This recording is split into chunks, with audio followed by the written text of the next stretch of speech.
Baik semua, perkenalkan nama saya Yaujin Spang dengan 3 digit NIM terakhir 078. Nah, di sini saya akan membuka presentasi mengenai panel project dari mata kuliah pembelajaran mesin learning data tekstual yang berjudul Analisis Sentimen Berbasis Aspek terhadap Tweet Pilkada Jakarta 2017. Baik, jadi pada panel project ini terdiri atas 3 orang dalam kelompok kami, yaitu yang pertama ada Miloh Komang Indira Pramesti dengan 3 digit yang terakhir 064, terus ada saya sendiri, dan juga yang ketiga ada Gusti Bagus Darni Mika Putra dengan 3 digit yang terakhirnya 094. Baik, jadi tentang aplikasi yang kami bangun di sini bernama Sentifood. Nah, Sentifood ini adalah aplikasi berbasis website untuk melakukan analisis sentimen berbasis aspek. Nah, tapi yang mana data yang bisa dianalisis pada website ini adalah pendapat atau tweet dari masyarakat mengenai Pilkada DKI Jakarta 2017. Fitur aplikasi ini terdiri dari input data. Input data ini bisa kita input teks secara langsung atau kita bisa mengupload file dengan ketentuan tertentu, dan juga nanti data tersebut akan dilakukan ekstraksi aspek dan juga analisis sentimen. Baik, yang pertama yang akan saya jelaskan adalah tentang dataset yang kami gunakan sebagai data pelatihan dan juga data uji. Dataset yang kami gunakan kami dapatkan dari GitHub, yang dimana ini merupakan file CSV yang berisi tentang tweet dari masyarakat terkait dengan pasangan calon gubernur DKI Jakarta 2017. Nah, di mana pada data ini terdiri atas 900 data dengan 3 aspek yang memiliki proporsi seimbang. 3 aspek ini yaitu Agus Silvi, Ahok Jarot, dan Anies Sandi. Dan di mana pada masing-masing aspek, yang berarti satu aspek yang terdiri dari 300 data, itu memiliki proporsi data positif atau sentimen positif dan sentimen negatif yang seimbang. Sehingga untuk satu aspek itu ada sentimen positifnya 150 dan sentimen negatifnya juga sama 150.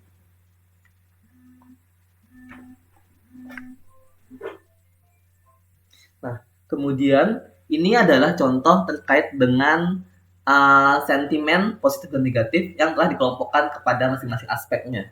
Di sini kita bisa lihat jika Agus Silvi yang positif, sentimennya seperti salam kagum buat AHY, masih muda, berani pensiun dini, berani nantang Ahok di pilkada di saat semua pada takut, termasuk Ridwan Kamil. Itu salah satu contohnya, dan contoh-contoh lainnya dapat dilihat pada slide.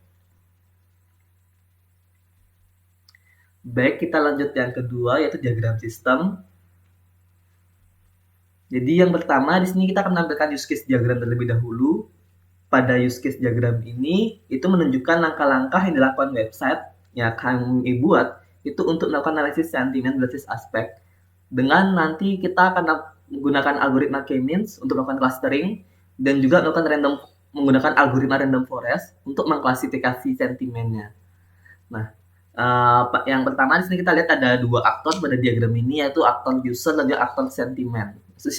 Aktor sistem. Nah, aktor user ini pertama dia akan melakukan sebuah use case, yaitu input sentimen.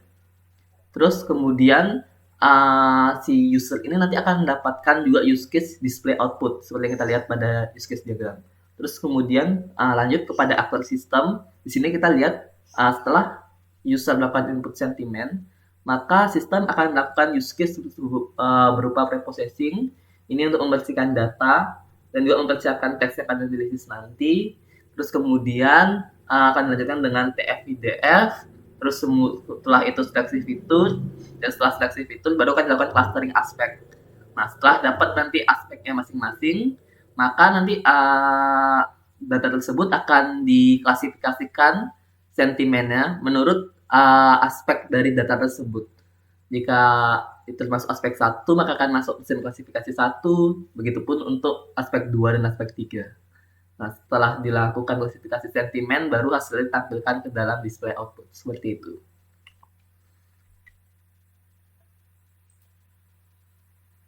Nah, terus kemudian lanjut ada activity diagram.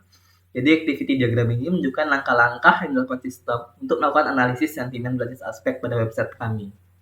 Nah, Adapun alur kegiatan di sini, kita bisa melihat bahwa pengguna masukkan teks dulu untuk dianalisis atau mungkin masukkan file untuk yang di-upload, terus kemudian sistem akan melakukan preprocessing pada data teks untuk membersihkan dan menyiapkan teks yang akan dianalisis.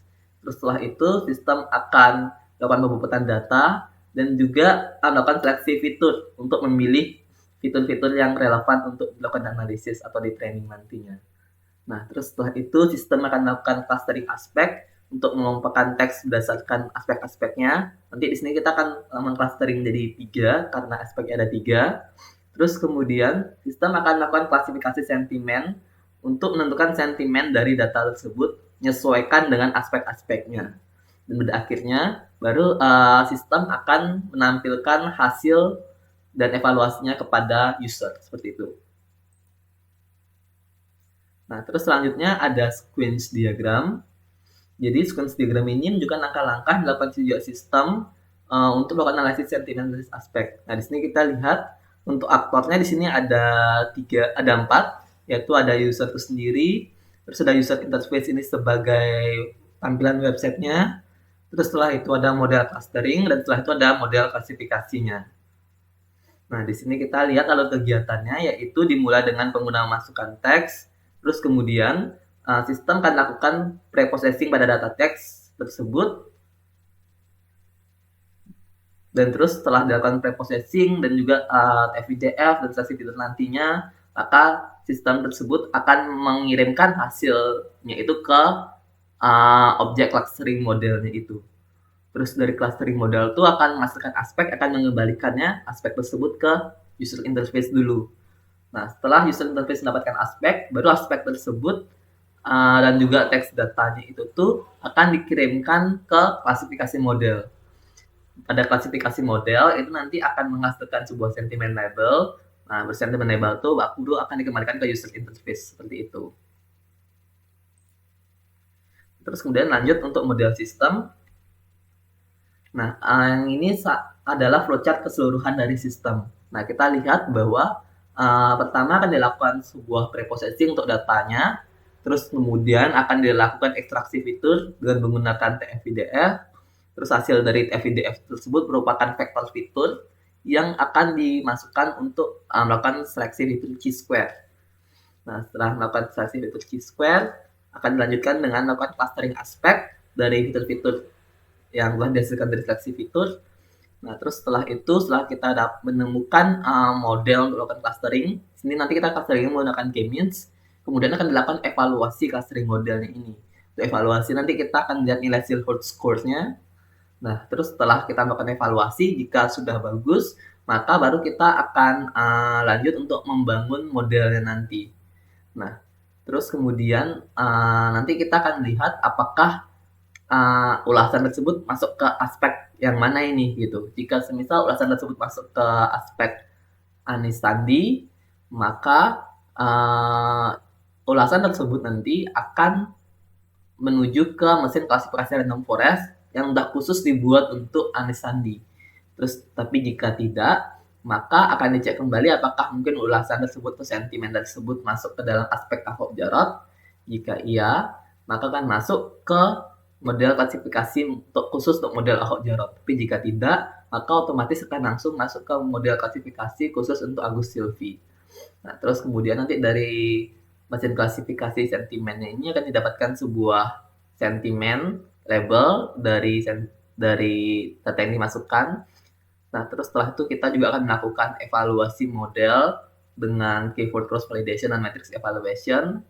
Terus setelah itu kita akan melakukan deploy model, deploy yang kita udah dapatkan tadi modelnya untuk disambungkan ke website nanti dengan menggunakan Flash sebagai backend-nya. Terus setelah itu ya kita akan membuat front-end-nya menggunakan React, dan terus kita habis itu melakukan usability testing untuk melakukan evaluasi dari website kita, dan pada akhirnya baru selesai. Nah, untuk flowchart algoritma k-means seperti dilihat pada slide, dimulai dari kita bukan extracted data. Nah, terus setelah itu kita akan menentukan k-nya sama dengan 3, karena di sini aspeknya ada 3. Terus setelah itu kita akan menentukan centroid-nya. Terus kita akan melakukan menghitung jarak tiap titik dengan centroid. Setelah itu kita menentukan titik masuk ke cluster dengan jarak sentroid terdekatnya.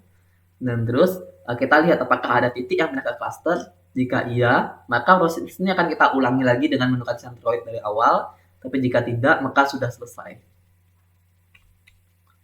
Nah, untuk flowchart algoritma random forest dapat dilihat pada gambar yang pertama paling kiri, itu kita mulai dari matrix fitur. Setelah itu, dari matrix fitur ini nanti akan membangun sebuah decision tree dengan menggunakan algoritma random forest.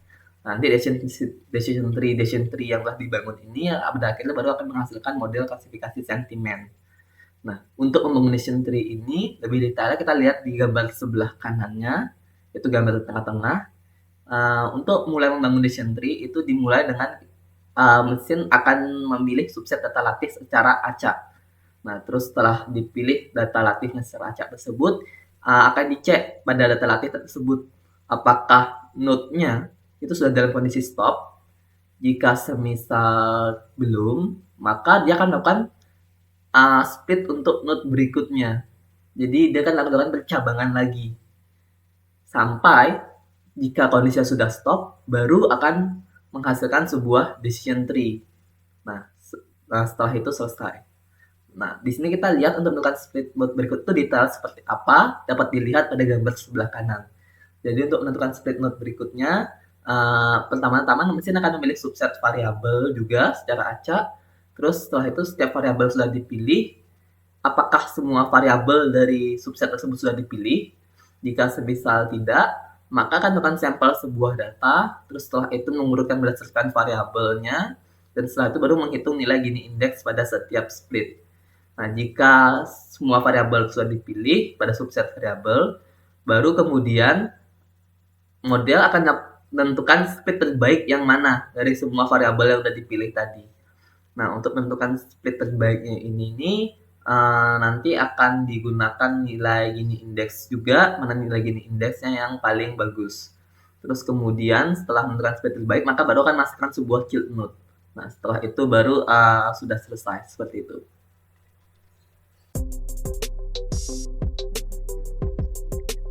Baik, perkenalkan nama saya Indira dengan NIM 064. Di sini saya akan menjelaskan hal selanjutnya yaitu batasan masalah. Di sini batasan masalah yang kami tentukan ada 5. Yang pertama, data penelitian yang kami gunakan itu diambil dari file CSV dari GitHub yang berisi mengenai tweet masyarakat terhadap Pilkada DKI Jakarta 2017. Dan data tersebut sudah disertai dengan label aspek dan sentimennya. Yang kedua, data yang digunakan itu berupa teks ulasan berbahasa Indonesia. Yang ketiga, kelas yang digunakan untuk klasifikasi sentimen ada 2, yaitu kelas positif dan kelas negatif. Yang keempat, kelas yang digunakan untuk clustering aspek atau ekstraksi aspek yaitu ada 3, yaitu pasangan calonnya, yaitu Anis Sandi, Ahok Jarot, dan Agus Silvi. Yang terakhir, bahasa pemrograman dan tools yang kami gunakan itu adalah Python dan Google Colab. Selanjutnya, di sini kami menggunakan clustering dan klasifikasi untuk implementasi sistemnya. Di sini clustering yang kami gunakan itu adalah K-means clustering. Di sini kita gunakan untuk ekstraksi aspek sebelum melakukan analisis sentimen. Di sini eksperimen yang kami gunakan itu adalah dengan tuning jumlah fitur yang masuk ke dalam clusterisasi. Jadi di sini seleksi fitur kami menggunakan chi-square dengan jumlah fitur yang dipertahankan adalah 20%, 40%, 60%, dan 80%. Kemudian yang 100% ini artinya data tidak melalui seleksi fitur. Kemudian hasilnya dapat dilihat di sini yang tertinggi itu adalah 0,055, yaitu saat jumlah fiturnya 20%. Nilai ini sedikit lebih tinggi dibandingkan dengan saat tidak melalui seleksi fitur, yaitu saat jumlah fiturnya 100%, yaitu nilai skor yang berkisar 0,011. Namun di sini siluet skornya itu semuanya masih mendekati 0 sehingga dapat dikatakan tidak bagus. Dan namun di sini chi-square itu bisa dikatakan dapat meningkatkan nilai siluet skor walaupun tidak secara signifikan. Kemudian selanjutnya untuk klasifikasi. Di sini klasifikasi kita menggunakan random forest, di mana ada beberapa hyperparameter yang bisa kita tuning, yaitu ada n estimator, yaitu jumlah tree-nya, kemudian max depth, yaitu ukuran kedalaman dari tree, yang ketiga ada min sample split, yaitu jumlah minimum sampel untuk melakukan splitting node, dan yang keempat ada minimum sample leaf, yaitu jumlah minimum sampel untuk yang ada di leaf node. Kemudian di sini ada nilai yang kita uji untuk tiap parameternya. Kemudian untuk training random forest itu sendiri, di sini kita mendefinisikan suatu fungsi yang mengambil input X dan Y, di mana X itu adalah vektor fitur hasil dari TF-IDF, dan Y itu adalah labelnya. Nanti di sini untuk eksperimennya kita akan memasukkan X yang berbeda, di mana yang pertama itu X-nya hasil dari TF-IDF yang belum diseleksi fitur sama sekali, dan 4 X lainnya itu adalah hasil dari seleksi fitur dengan mempertahankan jumlah fitur yang berbeda-beda. Kemudian setelah kita menerima input, kita akan melakukan pembagian data menjadi training dan testing dengan data testing sebesar 20% dan data training sebesar 80%. Kemudian kita definisikan objek random forest classifier-nya. Kemudian di sini ada parameter yang akan kita tuning seperti yang telah dijelaskan di tabel sebelumnya. Selanjutnya ini masih bagian dari fungsi yang tadi. Kita akan menggunakan grid search CV untuk melakukan hyperparameter tuning dan cross validation secara otomatis. Di sini untuk estimatornya kita menggunakan objek random forest classifier yang tadi, kemudian parameter grid-nya itu menggunakan parameter yang tadi, dan CV ini sama dengan 5, yaitu artinya kita menggunakan 5-fold cross validation, dan scoringnya itu adalah akurasi untuk menentukan model terbaiknya. Dan di sini kita latih menggunakan data training yang telah dibagi tadi. Kemudian untuk hasil akurasi dari tiap kombinasi parameter itu kita masukkan ke variabel result ini. Kemudian kita bisa cetak untuk tiap akurasi dari tiap kombinasi parameter. Dengan ini kemudian kita juga bisa mendapatkan parameter terbaik yang telah dilatih tadi. Kemudian untuk model terbaiknya akan kita simpan di base RF model ini. Kemudian kita bisa juga mengevaluasi model yang telah kita buat menggunakan data testing yang belum pernah sama sekali dilihat oleh saat proses training. Di sini untuk akurasinya kita bisa membandingkan nilai label untuk data testing dan label dari data yang diprediksi. Kemudian di sini kita bisa cetak hasilnya dan beberapa keterangan seperti jumlah fitur, hyperparameter terbaik, dan akurasi pada data testing, classification report, dan juga yang terakhir kita akan mengembalikan base RF model ini ke suatu variabel. Kemudian kita untuk random forest ini kita akan menghasilkan 4 mesin, di mana 1 itu untuk klasifikasi aspek dan 3 itu untuk klasifikasi sentimen. Jadi di sini sebenarnya untuk ekstraksi aspek itu kita berencana menggunakan clustering, tetapi karena hasil yang tidak memuaskan tadi, kita memutuskan untuk mencoba klasifikasi aspek menggunakan random forest juga. Kemudian di sini bisa dilihat bahwa akurasi terbaiknya itu adalah 92,77%, yaitu saat jumlah fitur yang dipertahankan adalah 40%.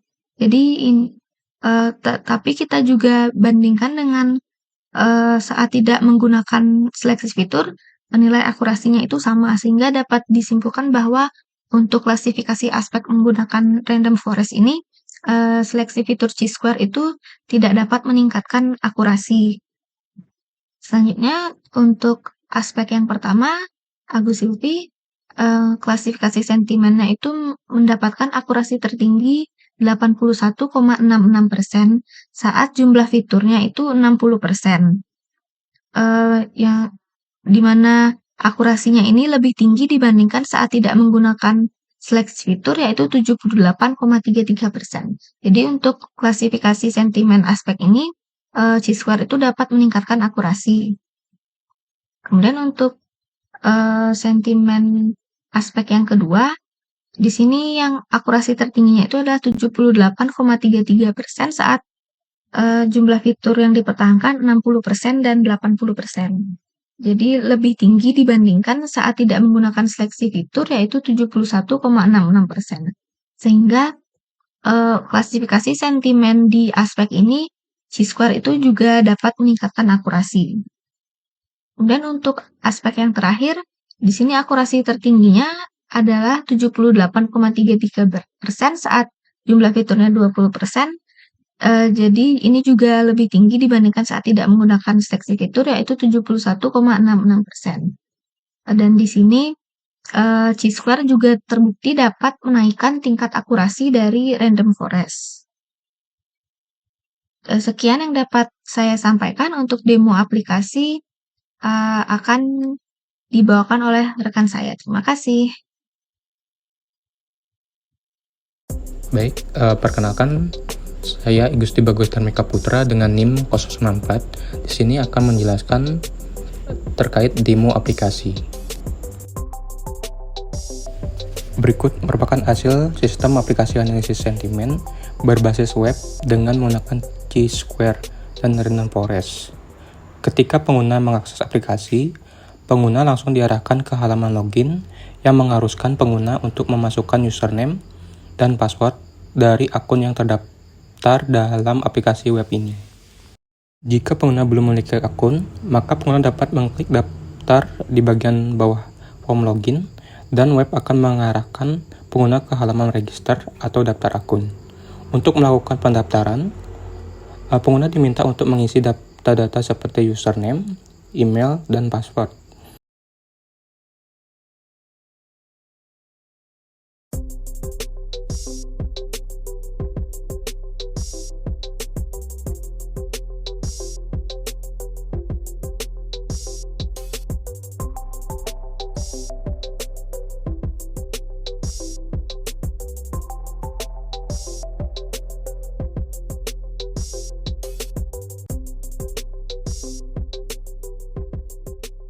Jika pengguna berhasil melakukan register, maka akan ada pop-up bahwa akun berhasil ditambahkan atau dibuat dan website akan mengarahkan pengguna untuk melakukan login di halaman login menggunakan akun yang sudah terdaftar.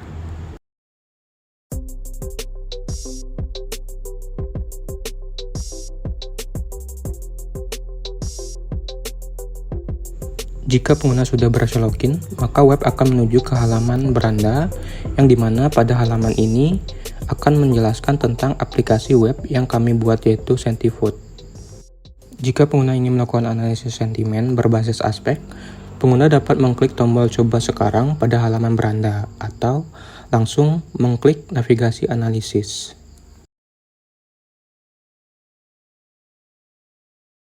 Pada halaman analisis ini, pengguna dapat menentukan pilihan input data apa yang ingin dianalisis, apakah berupa teks, input, atau mengupload file berformat CSV.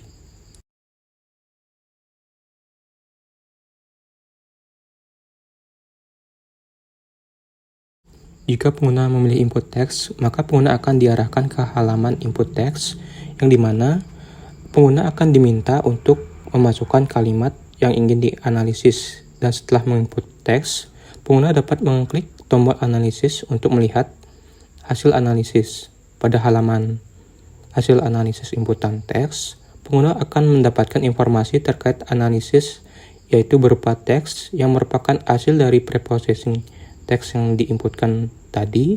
Kemudian ada aspek yang dimana aspek ini merupakan hasil kategori dari 3 buah pasangan calon. Dan yang terakhir yaitu ada analisis sentimen.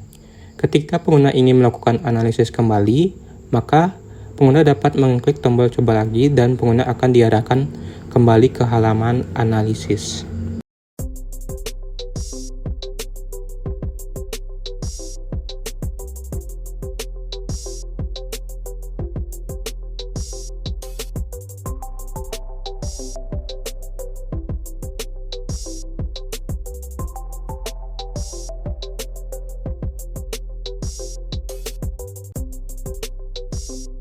Kemudian, jika pengguna ingin menganalisis dengan inputan file, maka pengguna harus menyiapkan file CSV yang harus memiliki kolom sentimen, pasangan calon, dan teks tweet. Jika sudah memiliki file CSV tersebut dengan formatnya, maka pengguna dapat mengklik tombol upload file dan web akan meminta file mana yang akan dianalisis. Ketika pengguna sudah menentukan filenya, maka aplikasi akan melakukan proses analisis yang ditandai dengan tombol upload file berubah menjadi kuning dan ada tulisan uploading.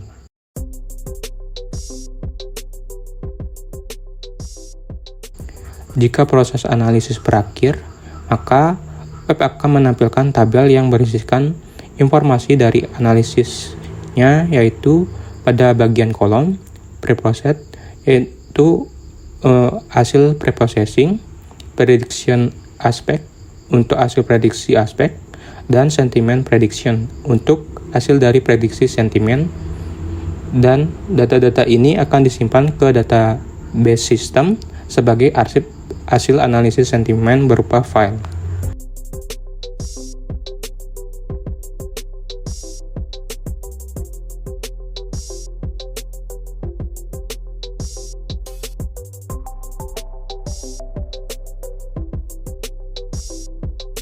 Terakhir, untuk halaman arsip memberikan informasi terkait dengan hasil analisis inputan teks yang terakhir dianalisis.